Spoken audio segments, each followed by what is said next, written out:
From the studios of the Optimism Institute, welcome to the Blue Sky Podcast. I'm your host, Bill Burke, and in every Blue Sky episode, we'll be speaking to leaders, researchers, and thinkers whose stories and insights will remind us that there is always blue sky above. Sometimes you just have to get your head above the clouds to see it. One of the great privileges of hosting the Blue Sky Podcast is the opportunity to speak with so many people whose life stories are truly inspiring.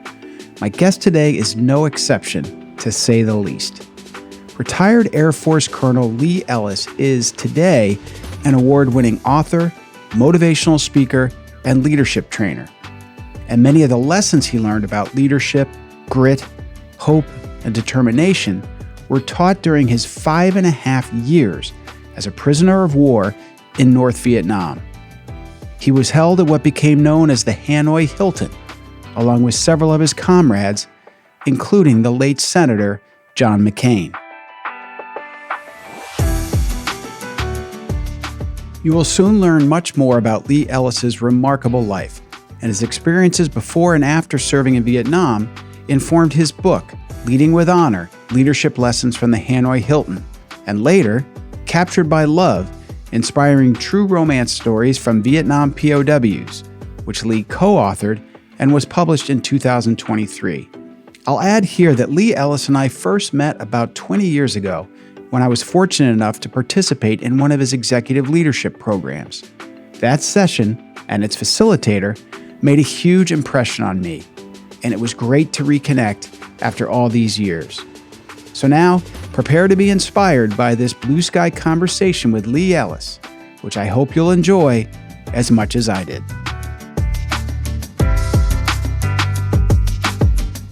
Lee Ellis, welcome to the Blue Sky Podcast. Thank you, Bill. It's great to see you again. I'll tell you, we've been around each other, not seeing each other, but we've known each other for a good many years. Many years, and this is a real privilege to me. I thank you for your time. I know you're busy, and of course, I thank you for your incredible service to our country, which we'll talk some more about in our conversation. I'll take the easy way to start and go back through a little bit of your history. You grew up in Georgia, and I've heard the story that you were 5 years old, and this would not have been long after the end of World War II, and you were at a park, and you had a chance to climb into a fighter plane. Can you tell us about that and how that sort of set the trajectory of your life?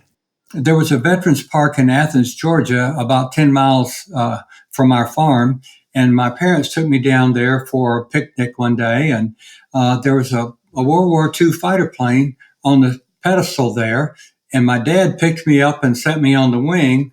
I didn't actually get inside, but I looked inside, and I was standing on that wing, and I was picturing myself flying that airplane. And from then on, back home, we had a swing on the front porch, and I would get that swing going and pretend I was bombing and flying an airplane and dropping pillows out. As a kid growing up, and then I worked out in the fields plowing mules, but I'd look up in the sky and during the Korean War and see those guys in big formations flying over. And I kept thinking, this is me. I got to get into this. And sure enough, when I got in college, I passed the Air Force officer qualification test and the physical, which I was really concerned about. And I sailed right through it. And they said, "You want to go fly?" And I said, "Yep." Amazing. And you went to the University of Georgia. Your father, I think, worked in the food service for the university. Is that right? Yeah. Mm-hmm. And so you were Air Force ROTC. But when you graduated, help us set the time frame. Did you train first before heading over to Vietnam? I mean, where in that history were you when you graduated? Okay. 3 days after I finished my last class, I was sworn in as a second lieutenant. And I headed for Valdosta, Georgia to Moody Air Force Base, which was undergraduate pilot training base. Okay. And 56 weeks later, we got our wings. My class got our wings, and half of the guys in the class got a sign that said F-4 Phantom Pipeline Southeast Asia, which meant as quick as you get combat trained in the F-4, you're going to go to the war. And that was August 1966. And sure enough, I went to California, Southern California, in the high desert between Los Angeles and Las Vegas, and had great flying there. It was wonderful, but as quick as we got finished, we went to the war. Amazing. And so You are in Vietnam. I believe it was your 53rd mission when you were shot down. Can you just describe what that was like? And how old were you, Lee, when this happened? Well, when I got over there in July, I was 23. I turned 24 in October, and I went down on November the 7th, 1967. It was my 53rd combat mission over in North Vietnam. I had others doing close air support, supporting the Army and the Marine Corps down in South Vietnam, and interdiction missions in Laos on the Ho Chi Minh Trail when it over and went down through Laos. But that day, we were bombing a anti-aircraft artillery site that was protecting the bridge and the rivers, ferries there. And sure enough, I found out 2 years later when we were getting shot at. We got shot at on almost every mission. Yeah. But it was really strange. I found out 2 years later from another guy from my next door squadron there on the base that I had been the first one to blow up because of the FMU-35 fuse on the bombs. Oh, and wow. 1.8 seconds after it came off the aircraft, it blew up, and it blew up the other bombs, and my airplane blew into 3 or 4 pieces. And I was just so fortunate to get out of there. I knew I had to jump out. I ejected out, came down my parachute. I got on the ground. I pulled out my emergency radio, and I said, guys, I'm 200 meters north of the river. Start strafing at 300. I'm headed south. Well, they told me about 2 years after we had a reunion, a fighter pilot reunion, a couple of years after I came home, which would be 7 years later. And they said, well, we heard your call, but we decided we couldn't strafe that good. I said, very wise. Thank you.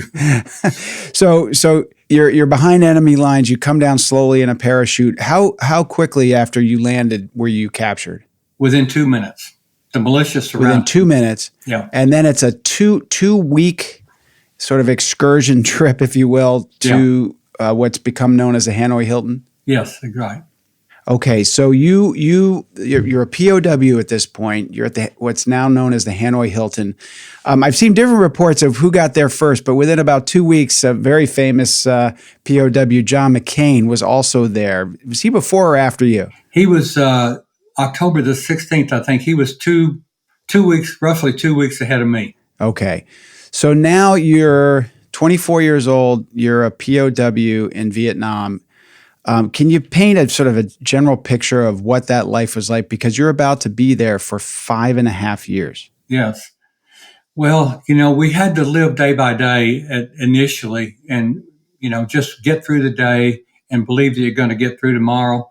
And when I got to Hanoi, I was put in a 6.5 by 7 foot cell, which is like a bathroom and a gas station out in the country, 6.5 by 7 feet. And there were 4 of us in there for the next 8 months. 4 of you in that cell, 6.5 by 7. So it's bunk beds? It was kind of like bunk beds. They were fastened to the wall, and they were wooden beds. Now, some places had concrete slabs on the floor, and if there weren't bunk beds, but this cell had bunk beds, and there were about just shoulder width wide, and one low and one high fastened to the wall. So that meant we had about a 16-inch space between them. We could take turns walking. Oh, incredible. And we took turns walking every day, and we eventually started doing sit-ups and some push-ups, kind of a little bit to keep our body going. And but we were locked in that cell 24 hours a day, except when we were being interrogated or tortured.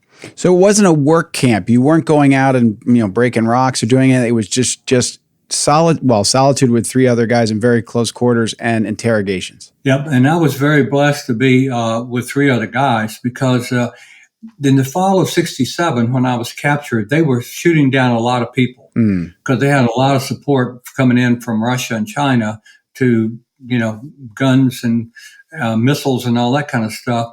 And we were flying more missions. So they had captured a lot of guys in the summer and fall of '67.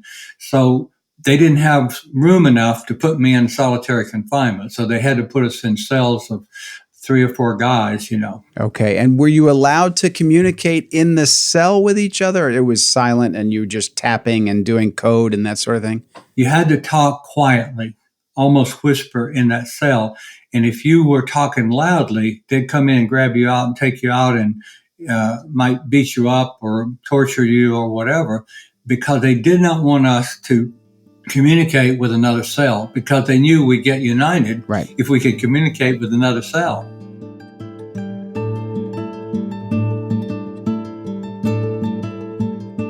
Every once in a while, you meet someone who found their life's passion at an early age. And it's clear that when he climbed on that plane at the age of 5, the die was cast for Lee Ellis, and he was destined to become a pilot. As he begins talking about his experience in Vietnam, rather than seeking pity, he expresses gratitude, saying that he was so fortunate to survive. It's hard to imagine what it must have been like for this young pilot to have his life turned upside down so suddenly. He says that after being shot down, he was captured within 2 minutes before setting off on a 2-week journey to Hanoi. And it's even more difficult to fathom all of those men jammed in a 6.5 foot by 7 foot cell, with the only time spent outside those quarters being for interrogation. Getting back to our conversation, I wanted Lee to describe how this harrowing experience led him to a life full of hope, drive, and optimism. People might be wondering, so why is this guy on the Optimism Institute's Blue Sky podcast? One of the things that you've concluded, I suppose in hindsight, or maybe you were thinking about some of this when you were in, is the role that this hopefulness and optimism and sense of purpose and meaning, how that gets you through an experience like that, and then also helps with sort of the PTSD and recovery once you're out. So can you talk about, was that something you were feeling and sort of concentrating on when you were in, or is this more in hindsight? Can you just explain that to us? I think that we realized that we had to believe that someday we're going to go home. Because if you didn't believe that, Henry Ford said, whether you believe you can or you can't, you're probably right. So Yep. We had to believe that someday we're going to go home, that our country would not leave us there forever, although we were there a long time. I was only there 5.5 years, but many of the guys were there 7, 7.5, 6.5, 7, and 2 or 3 were there 8 years. So it was going to be a long time, but we started out, once I got settled down in the POW camp, I said, okay, the summer of 1968 is about 6 months from now. I'm going to go to the Mexico City Olympics. That's where the Olympics is going to be. I'm going to go home and go there, celebrate. Yep. Well, when the July of 1968 came and I was still there, I said, I can make it another year. Well, the summer of 69, I said, I can make it 2 more years.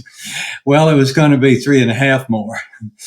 So we just learned that became our life. That became our way of life. And fortunately, I was single. A lot of the guys, more than half, were married, and they had wives and families to worry about. I didn't have that, although I worried about my family. But we had to believe that someday we're going home.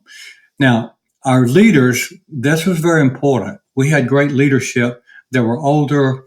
Some came in at the end of World War II and were there in the Korean War and that sort of thing. And so they were very positive and very strong, and they got tortured the most, and 3 of them spent more than 4 years in solitary confinement. Now, we did have communication with them because we had all sorts of ways to communicate, which I learned after about 2 or 3 months there. We got secret tap codes, and we would steal a pencil somewhere when we got interrogation and take some of we had toilet paper that was like brown paper towels, except thicker. Yeah. And we'd write a little note on it. And one of the guys would distract the guards because when the turnkey opened our door to go out, and we had a 3-gallon bucket in that cell, that was our bathroom. And thank goodness it had a lid. Can you imagine some guys with diarrhea and you're sitting there in the room 4 feet away, and you just learn to live with that. It's amazing how adaptable you are when you just becomes your way of life. You can do it. And so we believed that our leaders said, okay, here's the motto. Here's the goal. Resist, survive, and return with honor. And then after about 3 years, we'd resisted and survived, and the torture stopped because of what the women were doing back home. They put pressure on the communist leaders in North Vietnam. But then he changed it to just return with honor. And that was our goal, to return with honor. So this is a part of the history I'm not familiar with. You said the torture stopped because of work that was going on at home. So they were exposing to the world that this was going on and put pressure on the North Vietnamese? Yes, they were. And they had great support. People like Ross Perot paid for them to go to Paris, a whole flight of women and children flew to Paris Christmas of 1969, and they met with some of them got to meet with the communists. Now, the Paris peace talks were where the negotiations were going on, and they had been going on for several years, but they were just talking, and they weren't going to give in to do what we wanted to do, which was stop invading South Vietnam. But they were traveling around the world. One of the gals up in Spokane, Washington, their community raised $30,000 or $40,000 and paid for them to go fly around the world and meet with diplomats in other countries that would put pressure on the communists about our treatment. So when in September 1969, I'd been there 2 years, and some had been there four and a half. Ho Chi Minh, their founder and leader, passed away. And during that time, that summer of 69, they were getting a lot of pressure about our treatment.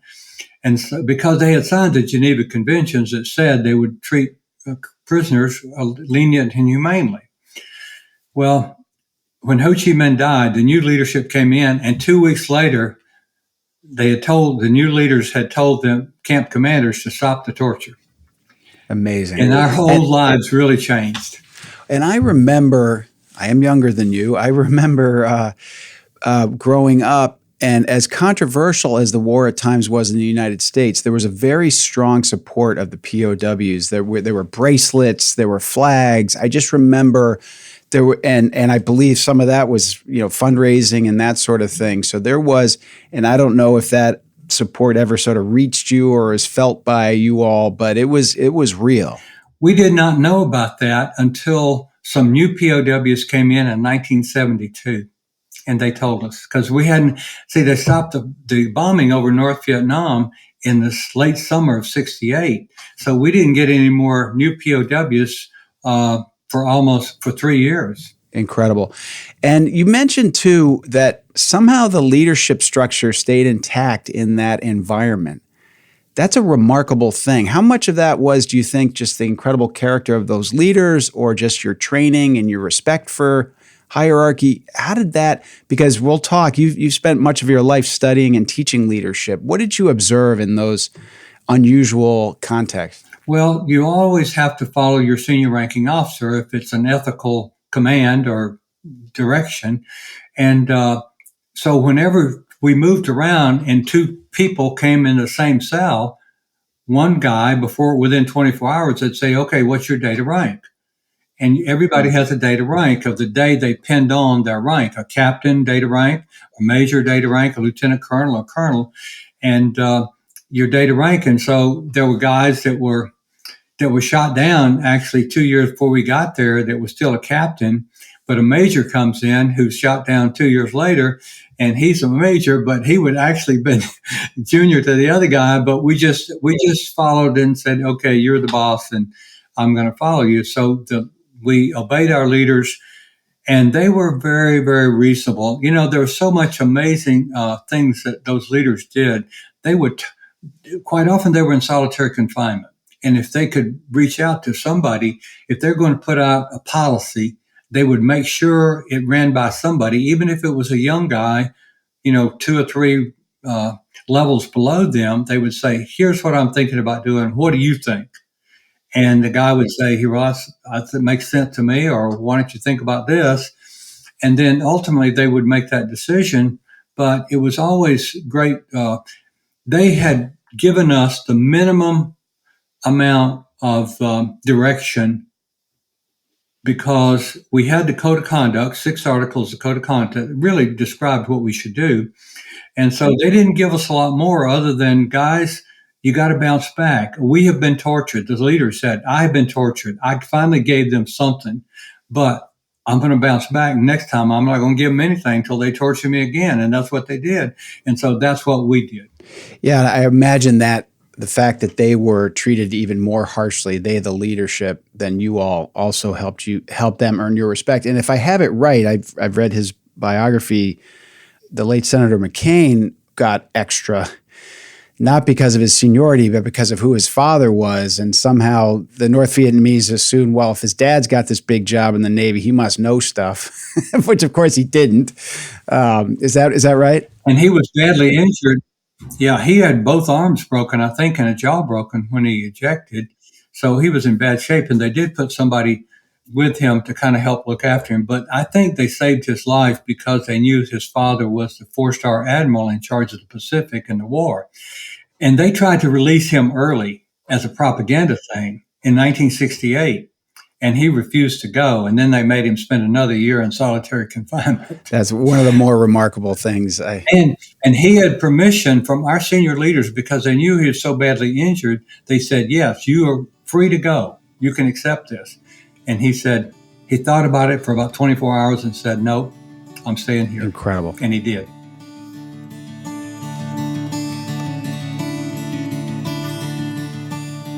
As so many of us struggle to remain optimistic in our own daily lives, it's instructive to think about how men like Lee Ellis managed their way through their horrible experiences as POWs. In Lee's case, he kept projecting ahead and believing that one day he would get home. His first hope, to make it out by the 1968 Olympics, was soon dashed, but he kept on coming up with more milestones to shoot for. The remarkable leadership demonstrated in camp was also a motivator. It was, he says, the higher-ranking officers who were interrogated and tortured the most, and their steadfastness in the face of this mistreatment made a huge impact on their subordinates. And imagine what it meant to his fellow American captives when a young and badly injured John McCain, after all he'd been through, turned down the offer to go home.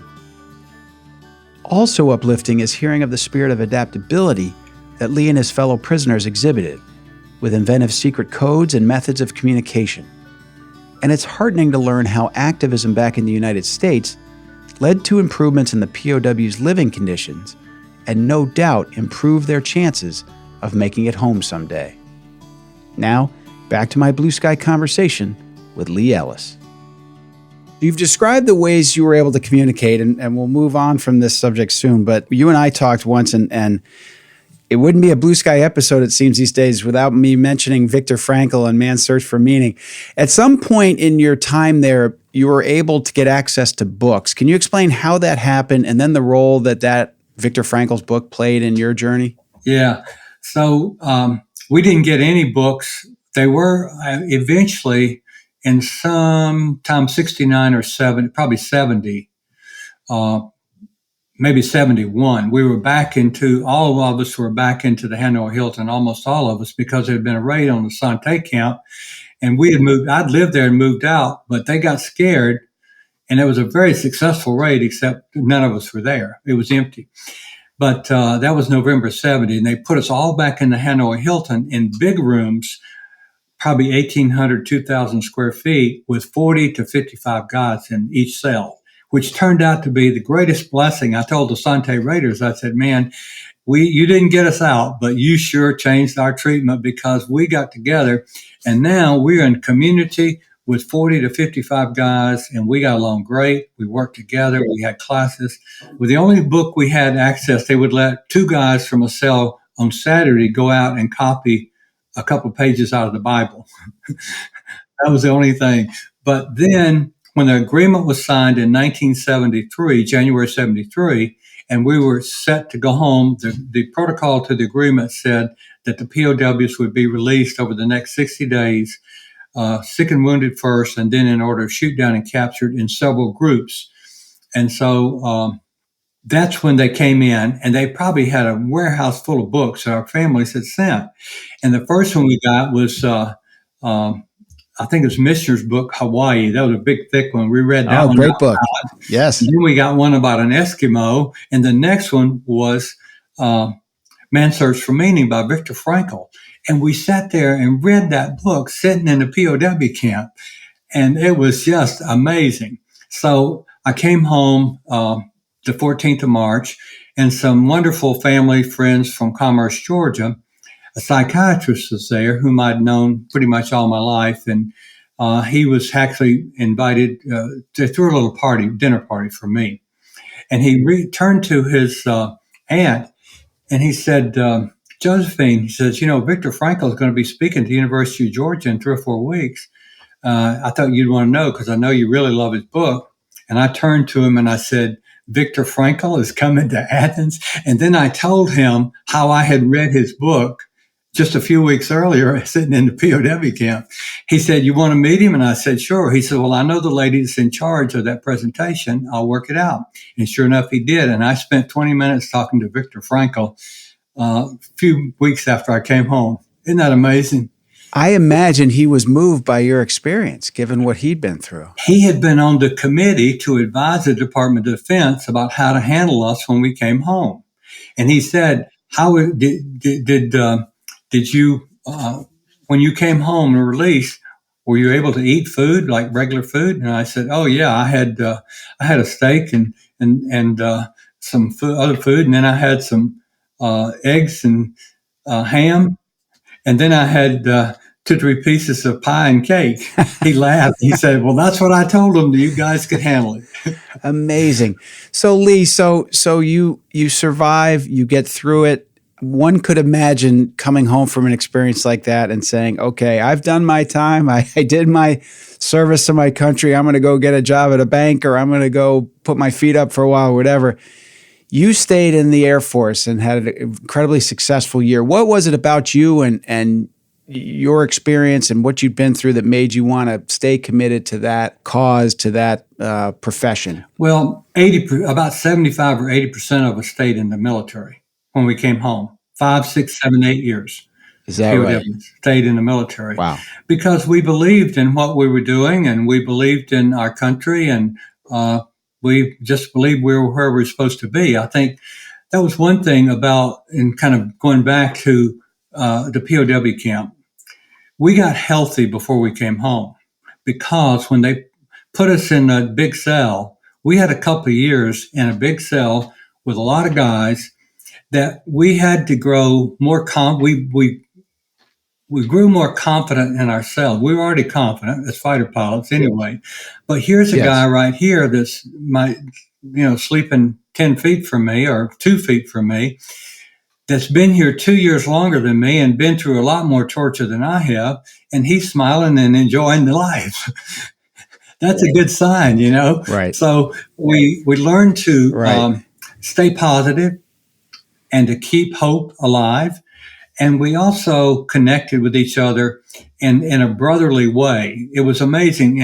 In that cell I was in for almost 2 years, there were about 55 to 53 guys. Sometimes it moved around a little bit. But only twice did a guy raise his voice at another guy and yell at him. And both times they apologized before we went to bed that night. So it was just a close, we were brothers.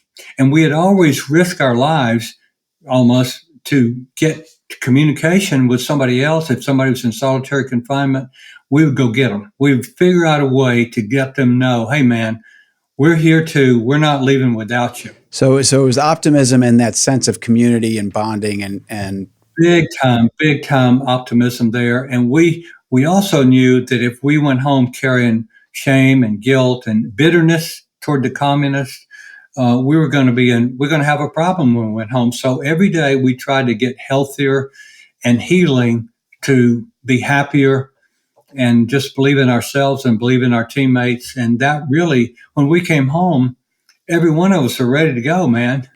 Incredible. Not everyone. There were probably out of the 400 long-term guys, there were probably 5 or 6 that had some mental health problems, and they struggled a little bit. But most of us are ready to go. So tell us, how many more years were you in the Air Force, and to what rank and responsibilities did you rise in that career? Well, I came home in 1973. That was 8 years after I went in. And I retired. That was 1973. I retired in 1990, 25 years in the Air Force. And I quickly went back into flying and became an instructor pilot. Then I became an evaluation flight officer, a pilot, and then I was a squadron commander of a flying squadron of instructor pilots out in San Antonio. And it was all going well. And I got married, and that was wonderful. And then I got into leadership schools and ran a couple of leadership schools. And that's where I really got into leadership more. And I'd always admired our leaders and what they did and how they suffered. And they're a good example. But in leadership schools, I just learned a lot more. And then after I retired in 1990, I built a career assessment for teenagers. And then we turned around and built one for adults. And by the way, that's still Career Direct online worldwide. It's a wonderful assessment. And then I started helping business people hire and manage their people. And so I just had learned a lot. I had gotten a master's degree in counseling and human development. So I started coaching business leaders and also doing leadership training. So I started that company in 1998, and I'm still doing that. I'm still speaking and doing workshops and training and coaching. And I love it, but I'm just not ready to slow down. I'll need to slow down and play a little more golf right now.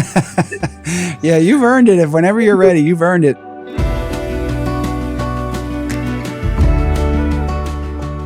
While their conditions were still rough, they improved dramatically once Lee and his fellow prisoners were able to be together more as a community. And adding books to the mix was also a huge help. And if you've ever read one of James Michener's long doorstoppers, you know what a tonic having a copy of a book like Hawaii must have been. And frequent Blue Sky listeners know what a big Viktor Frankl fan I am, and what a story Lee tells about being inspired by man's search for meaning, then later having the chance to meet and speak with the author in person. Frankl's message helped Lee understand the importance of maintaining hope and a sense of purpose when times are at their toughest. And I was fascinated to hear how many of Lee's fellow POWs remained in the service and led such positive lives after returning home. Getting back to our conversation, I wanted Lee to talk about why he chose to focus so much of his life's work on the study and practice of leadership. So why leadership? There are a whole number of things you could have studied, pursued, taught. What is it about leadership that you think is important, that you would put so much time in it? You've written a book called Leadership with Honor. And then also, what role does optimism, positivity, those sorts of things play in good leadership? The most important thing, and this is what I've written a blog about optimism in January 2023. I'll send it to you, the link. But yes, the first thing is you got to believe in yourself. And as a leader, if you don't believe in yourself, I have a model. I build models. Okay. Now, how did I get into leadership? I was in that role in the Air Force, and I just saw that that meant so much to me, that I had this motivation to work in leadership and to help people become more capable of who they are with their talents and to become a better leader. And so that's what I've dedicated my life to, is helping people become more of who they are and become a better leader. But I have this model. It's called insecure on the left side and secure on the right side. Well, we all slide back and forth on that. But as a leader, the more you can get healthy and more that you can move toward being secure, then you can be more confident, you can be more humble, and you can be more vulnerable. And when you're confident, humble, and vulnerable, people really like working for you. They admire you and they want to follow you. So, and they want to help you be successful. So I try to help people believe in themselves by understanding who they are, what their talents are. And the most simple thing is 40% of the population is wired for results and 40% for relationships. And now the military, Air Force calls that mission and people, okay? Mission and people. But to be a great leader, there's a Zinger survey of 60,000 employees about their great leader. Well, of those who said they had their leader had a great leader, only 14% said they were results oriented. Only 12% said they were relationship oriented. But if they had some of both, 72% said they were a great leader. Interesting. Yeah, and it's refreshing, at least for me, to hear you talk about humility and vulnerability in leadership, because often, I think particularly probably people who haven't been in the military look at the military as a place of command and control, and you are not vulnerable. And you might even have a lot of swagger. You might not be that humble, but yet you've had this experience, and that's something. These are traits that you espouse. It resonates with me, but it might surprise people to hear that from you. Yes, when you're confident and humble, you're healthy. Because if you really believe in yourself, you're able to admit that I'm not perfect. There's some things, and you can handle that. And you'll tell people, look, if you see me headed down the wrong trail, come over and talk about it. Let's talk about it, because you may be seeing something I'm not seeing, and I need to hear it. Yep. And when you mess up, I say, I'm sorry, honey, I messed up. I do that at home. Yeah. That's always wise. And it seems too that humility, vulnerability, and then this sense of optimism, follow me. I heard someone say, no great leader has ever said, follow me, I'll take you someplace worse. It's always an optimistic picture. Burt Jacobs, who founded Life is Good, he says, I always challenge people, show me the list of history's great pessimists. And it just isn't one. So can you talk about the people you followed and in your own leadership style, what role that sort of painting a positive vision played in your leadership? The thing that I've been talking a lot about this confidence in yourself and humility and believing in yourself in the last year or two. And I've been reflecting back on that. And, the most important thing was my parents generally believed in me quite well, and they loved me a lot, and that was good. But my friends in high school, their parents treated me like I was somebody. Interesting. And that was unreal. Huh. Now I was a quarterback on the football team. Okay, that helps.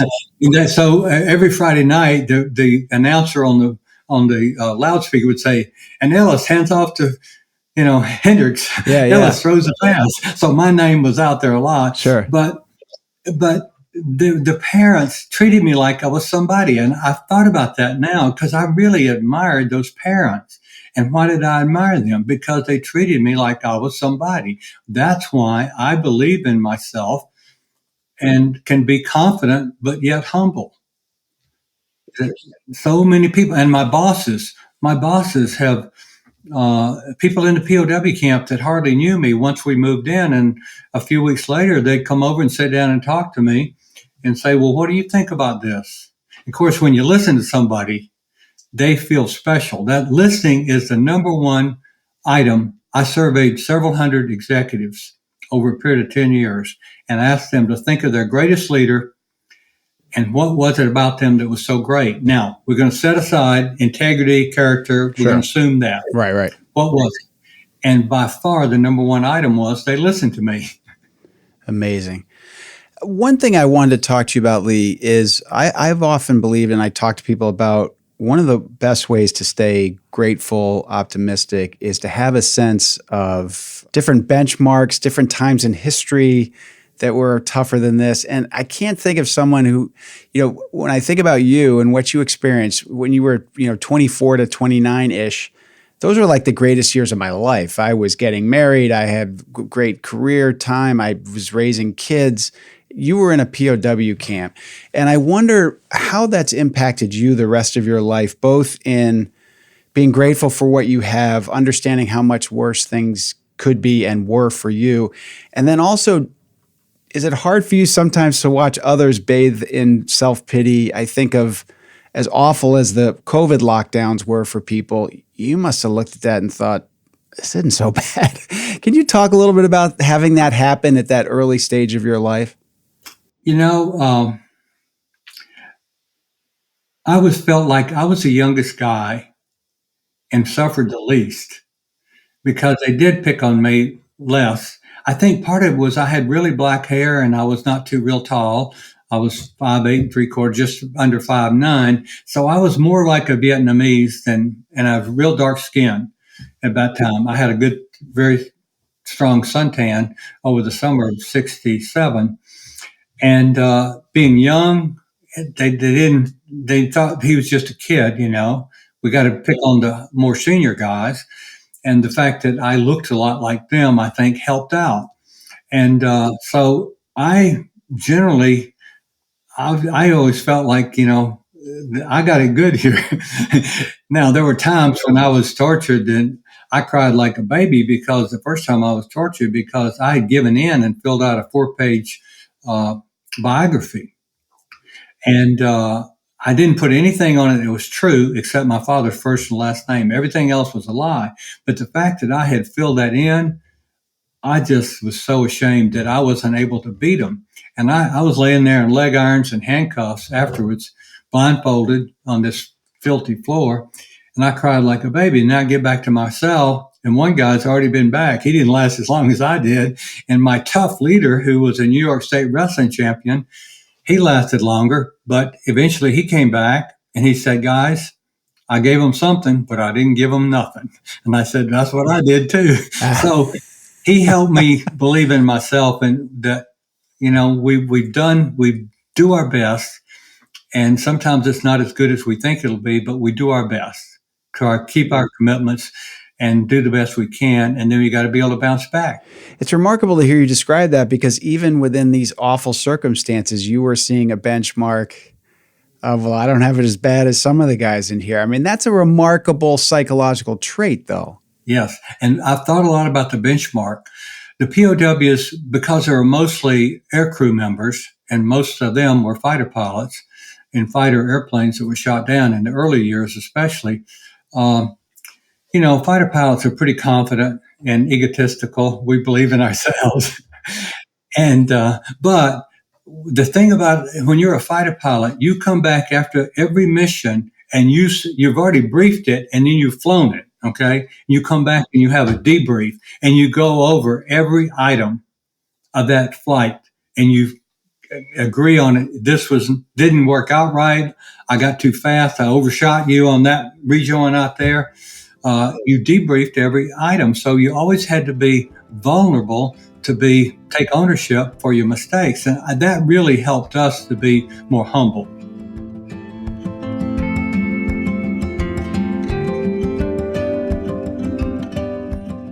Based on my own experience with great leaders, the attributes Lee emphasizes as important make a lot of sense to me.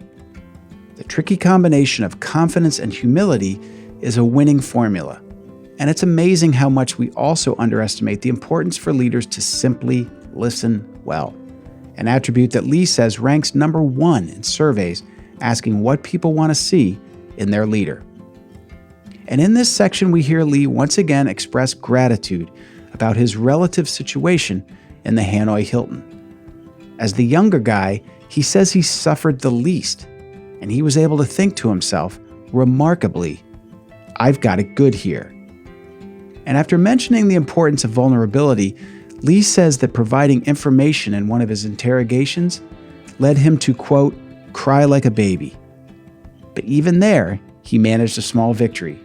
As he says, I gave him something, but I didn't give him nothing. Now, back to my final Blue Sky segment with Lee Ellis. Something else you've shared is that there's studies that suggest that coming out of the POW and war experience, that people who maintained a positive, optimistic outlook actually had lower incidence of PTSD. Yes. Am I characterizing that right? And if so, why do you think that is, or what does the research suggest there? Yeah, I think we did. There's no question about it. We're outliving our peers. The average age of the POWs is now about 88, 87. Outliving peers who weren't even in combat or certainly not POWs is what you're saying. And we have lower PTSD than the combat veterans who fought for a year on the South, even though we were tortured and alone and all that, because we had time to recover. Because of what I said a while ago about what those women did, our treatment changed and it became live and let live. And we were in community. If you're in community with people that care about you, that's a healthy thing. You had a bond that is incomparable. But I would also think, Lee, that some of this might have to do with what I was talking about, or what we were talking about earlier, in terms of having gone through that.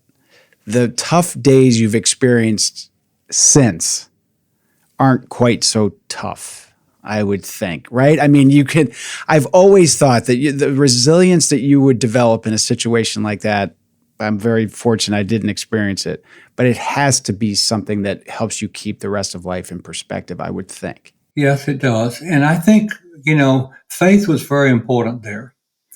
One guy, we were doing this book on POW romance stories. We have 20 lessons in that new book about couples, 20 couples. And one guy said, hey, when I jumped out of that airplane, I was coming down my parachute and I looked up and I said, Lord, I'm sorry I hadn't been to church and read your Bible in a while, but I need to talk to you now. And guys would pray. Guys would meditate and pray for 2 hours a day sometimes, because when you have no control over your future, you look higher. Everywhere in the world, people are going to look higher, As we head towards the end of this conversation, I have a question for you. One of the things that makes people these days feel less optimistic is a concern about this country, a concern about polarization, about peaceful transfers of power, about a lot of things have happened in the last few years. We also hear sometimes, and I always push back on this, the country's never been more divided than we are today. Well, I would suggest that the Civil War was a little bit worse. Frankly, those years you were in POW camp were pretty tough stateside in terms of division. Where you've seen so much, you've experienced so much, you've been at the highest levels of the Air Force, and you're friendly with people like the late Senator McCain. Where are you coming out on where we are as a country? What are your thoughts on the future? Are you optimistic, concerned, pessimistic? Could you just tell us from your perspective how you view the country today?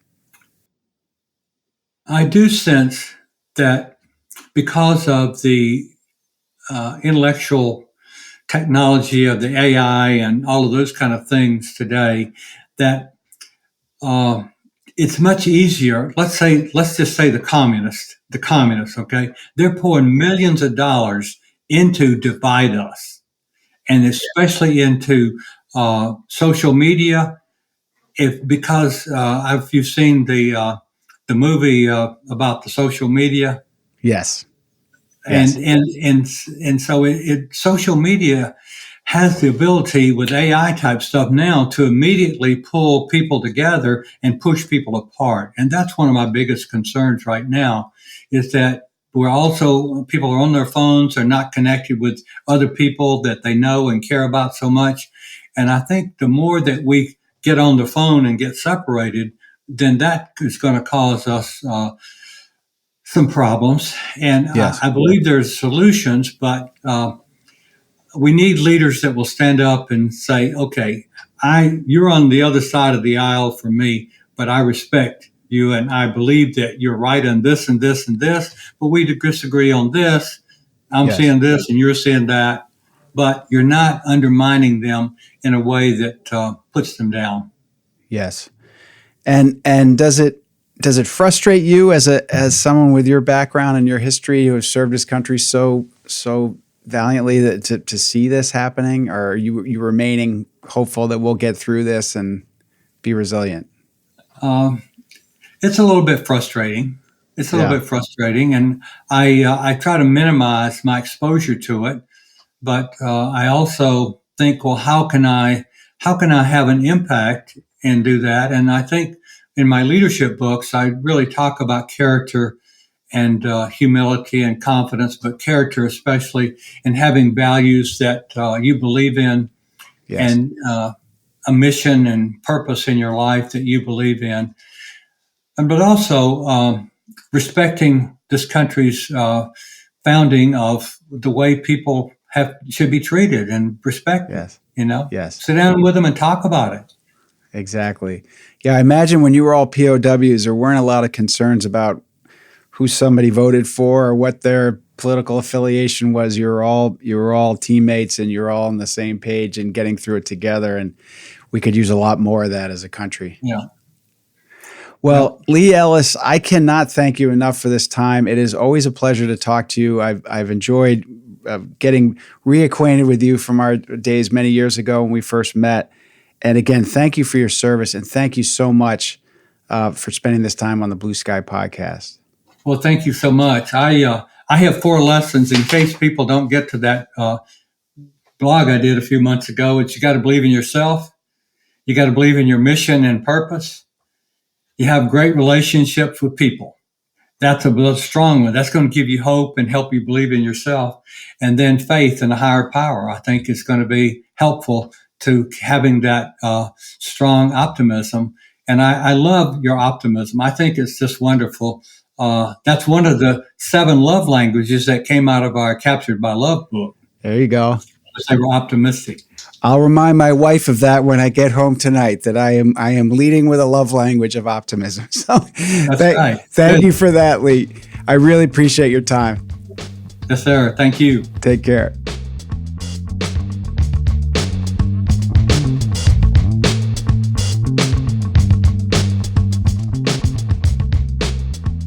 As Lee Ellis reflects on today's society, one of his biggest concerns is one we've discussed often on this show: a lack of personal connection to other people, especially when we allow screens to get between us and others we care about.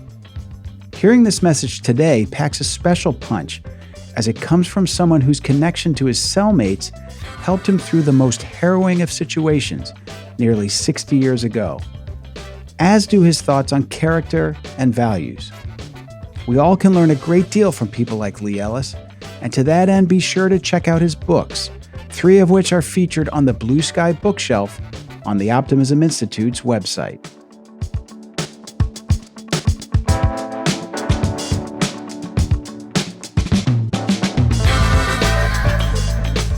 I hope you enjoyed this Blue Sky conversation with Lee Ellis. Before you go, please leave us a rating and review. This helps us keep making our shows better and also allows others to come and find us more easily. While you're at it, you might want to subscribe to Blue Sky wherever you get your podcasts. Sign up for the Blue Sky Weekend newsletter at theoptimisminstitute.com and follow us on social media.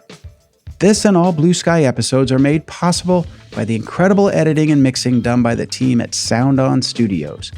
You can learn more about their work at soundonstudios.com. All graphic design and cover art for Blue Sky and the Optimism Institute are provided by Crush Graphics. That's Crush with a K if you'd like to check out more of their fantastic work at crushgraphics.com. Until next time, I'm the founder of the Optimism Institute and host of Blue Sky, Bill Burke, and I thank you for listening.